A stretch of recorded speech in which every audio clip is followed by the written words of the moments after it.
Bismillahirrahmanirrahim. Assalamualaikum warahmatullahi wabarakatuh. Innal hamdalillah nahmaduhu wa nasta'inuhu wa nastaghfiruh wa na'udzu billahi min shururi anfusina wa min sayyiati a'malina may yahdihillahu fala mudhillalah wa may yudhlil fala hadiyalah. Asyhadu an la ilaha illallah wa asyhadu anna Muhammadan abduhu wa rasuluhu la nabiyya ba'da. Allahumma sholli ala Muhammad wa ala ali Muhammad. A'udzu billahi minasyaitonir rajim. Bismillahirrahmanirrahim.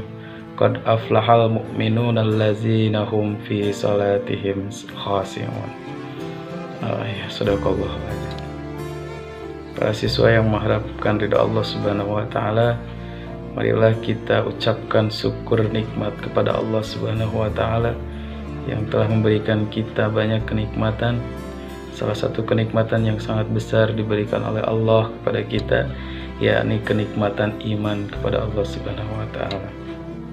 Shalawat serta salam semoga Allah tetap mencurah limpahkan kepada junjungan kita, yakni Nabi Muhammad sallallahu alaihi wasallam, dan mudah-mudahan pula sampai kepada keluarganya, para sahabatnya, dan mudah-mudahan sampai pula kepada kita yang saat ini masih tetap menjalankan perintah dari Nabi Muhammad SAW. Amin ya Allah ya Rabbal Alamin. Para siswa yang sama-sama mengharap ridha Allah Subhanahu wa taala, di awal mukadimah Bapak membacakan surat Al-Mu'minun yang berbunyi A'udzubillahi minasyaitonirrajim. Bismillahirrahmanirrahim. Qad aflahal mu'minuna allazina hum fi salatihim khashi'un.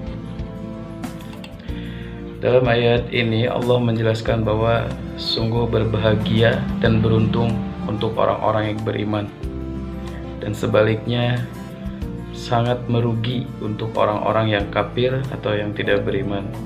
Karena walaupun mereka banyak mengerjakan amal kebajikan, akan tetapi semua amalnya itu akan senantiasa sia-sia di hadapan Allah Subhanahu wa taala karena tidak mempunyai landasan inti, yaitu iman atau percaya kepada Allah Subhanahu wa taala. Pertanyaannya adalah, apa itu iman? Iman itu adalah keyakinan atau kepercayaan yang senantiasa harus dimiliki oleh setiap muslim. Nabi Muhammad pernah menjelaskan dan pernah ditanya oleh malaikat yang menyerupai manusia pada waktu itu, ya, sedang berkumpul di majelis, dan malaikat bertanya, ya Rasulullah, apa itu iman?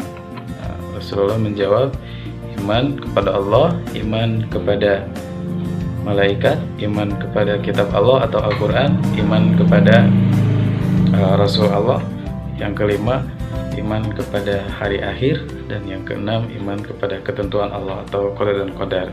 Di dalam ayat kedua di dalam surat Al-Mu'minun, Allah mengatakan yaitu orang-orang yang khusyuk dalam sholatnya. Apa itu khusyuk?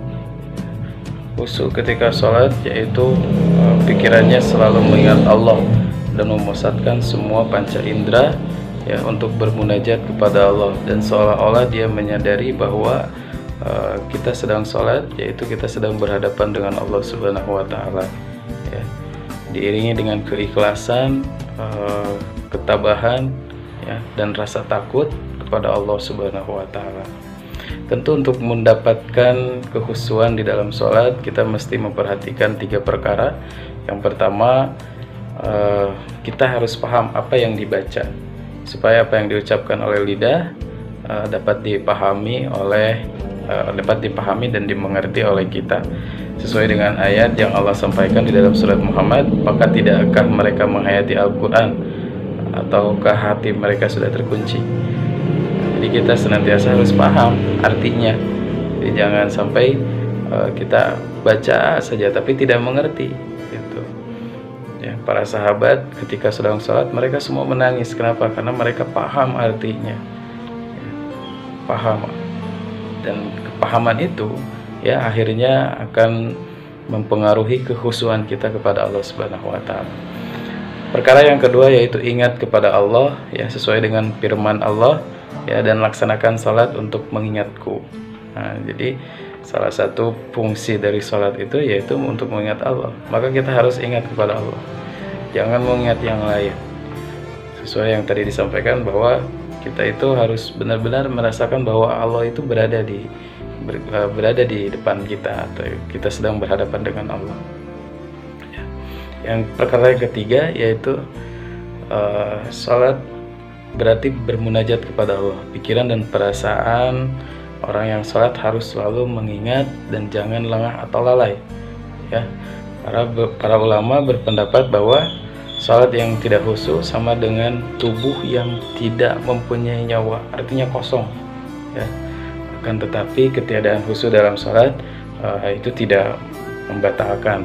Ya, tapi seperti yang tadi disampaikan bahwa ketika sholat tidak khusyuk itu seperti tubuh yang tidak mempunyai nyawa. Ya. Jadi ketika kita melaksanakan sholat, maka akan banyak sekali manfaat. Ketika kita sholat dengan khusyuk, maka akan banyak sekali manfaat yang kita dapatkan. Salah satunya yaitu sholat itu bisa menyenangkan. Ya, Nabi Muhammad SAW pernah bersabda kepada Bilal, "Hai Bilal, berdirilah, senangkan hati kami dengan melaksanakan sholat." Seperti itu. Ya. Terus Allah pernah menyampaikan juga di dalam surat Al-Ankabut, "Inna sholata tanha 'anil fahsai wal munkar." Sesungguhnya sholat itu bisa mencegah dari perbuatan keji dan mungkar. Ya. Di dalam Al-Baqarah Allah menyatakan bahwa jadikanlah sabar dan salat sebagai penolongmu, dan sesungguhnya yang demikian itu berat kecuali bagi orang-orang yang khusyuk. Maka kita harus khusyuk, belajar khusyuk dari sekarang, ya, supaya bisa menjadikan kita sabar dan sebagai penolong untuk sholat itu sendiri. Ya. Kesimpulan dari ayat pertama dan kedua surat Al-Mu'minun tadi yaitu kita harus selalu banyak bersyukur kepada Allah karena kita diberikan kenikmatan itu adalah kenikmatan yang sangat besar, yaitu berupa iman kepada Allah.